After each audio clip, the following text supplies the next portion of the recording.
Dans cette vidéo, je vais te montrer la seule manière fiable de calculer ton food cost chaque mois, et ça sans tableur, sans stock et sans devoir tout recalculer pendant des heures.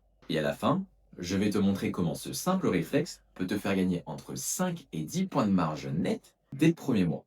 Et si je t'en parle aujourd'hui, c'est pas parce que je l'ai lu sur un post LinkedIn ou que je l'ai lu dans un livre, c'est parce que je l'ai vécu moi-même.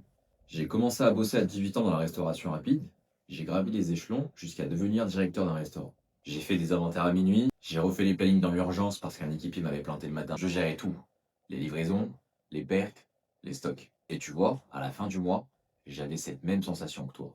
Je bosse tout le temps, mais je ne sais pas où part l'argent. Jusqu'au jour où j'ai compris quelque chose de simple. Ce que tu ne vas pas mesurer, tu ne pourras pas l'améliorer. Et c'est à ce moment-là que j'ai commencé à suivre mes chiffres autrement. Pas juste à la fin de l'année, mais vraiment chaque mois. Et c'est ce que j'enseigne aujourd'hui à tous les restaurateurs que j'accompagne. Je sais ce que tu vis, parce que je l'ai vu des dizaines de fois. Des restaurateurs qui bossent plus de 70 heures par semaine, et qui malheureusement ne verront jamais le fruit de leur travail. Leur food cost, ils le calculent une fois par an. Et pour certains, jamais. Ce qui va faire que lorsqu'ils vont découvrir qu'ils sont à 40% de food cost, et voire même plus, c'est déjà trop tard.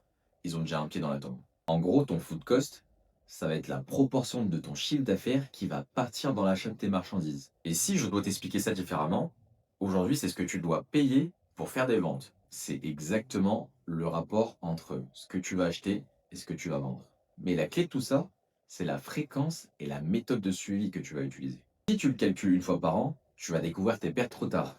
Et là, c'est fini. Et moi, aujourd'hui, ce que je veux que tu fasses, c'est que tu le suives chaque mois. T'as pas besoin de faire d'inventaire, ni d'utiliser une balance pour peser quoi que ce soit. Cette méthode, elle va juste te donner une vision claire, mois après mois, de ce qui se passe dans ton restaurant. Ce que tu vas faire, dès maintenant, c'est que, à chaque début de mois, tu vas prendre le chiffre d'affaires du mois précédent, bien sûr ton chiffre d'affaires hors taxe, tu vas additionner toutes les factures alimentaires du mois précédent, et tu vas faire le calcul suivant. Les achats divisés par tes ventes, et après, tu multiplies tout ça par 100.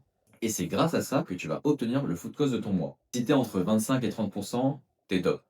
Franchement, t'es nickel. Faut que tu continues sur ta lancée. Si t'es entre 35 et 40, là, ça commence à être critique. Il faut que tu réajustes. Mais par contre, si tu dépasses les 40%, là, c'est très critique pour toi. Il faut vraiment que tu réajustes le tir. Ce suivi que tu viens de faire, ça va te permettre par la suite de réajuster ton food cost si besoin, mois par mois. Je vais donner un exemple. Si tu vois qu'aujourd'hui ton food cost est à 37%, mais que le mois dernier il était à 30%, là il faut que tu te poses une question. Qu'est-ce qui se passe? Pourquoi cette augmentation? Avec cette donnée-là, tu vas pouvoir regarder si tu as un problème sur tes achats, si tu as acheté des marchandises plus chères que le mois dernier, si tes employés ont mis beaucoup plus d'ingrédients qu'auparavant, peut-être même qu'ils en ont jeté peut-être plus. Avec cette donnée-là, tu vas pouvoir aller analyser tes achats, voir si tu as acheté des marchandises plus chères, ton portionnage, voir si tes employés ont mis beaucoup plus d'ingrédients que prévu, tes pertes, voir du coup s'ils ont jeté beaucoup plus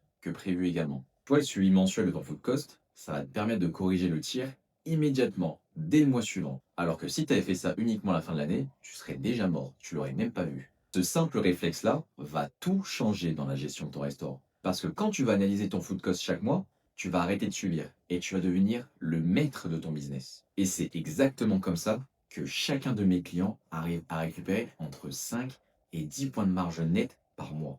Et tout ça sans changer de fournisseur, sans changer leur portionnage, juste en suivant leurs chiffres intelligemment. Si tu veux que je t'aide à aller plus loin, je t'invite à réserver un appel avec moi dès maintenant. En 30 minutes, on regarde ton food cost actuel, on va venir mettre le doigt sur la plus grosse fuite actuelle dans ton restaurant, et je te montre comment la corriger dès la semaine prochaine. Clique sur le lien juste en dessous et je te montre comment ton fast-food peut devenir une vraie machine à cash.